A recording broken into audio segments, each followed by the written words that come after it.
يا أيها الذين آمنوا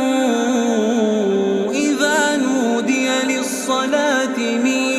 يوم الجمعة فاسعوا إلى ذكر الله وذروا البيع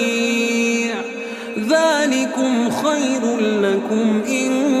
كنتم تعلمون فإذا قضيت الصلاة فانتشروا في الأرض وابتغوا من فضل الله واذكروا الله كثيرا لعلكم تفلحون وإذا رأوا تجارة أو لهوا انفضوا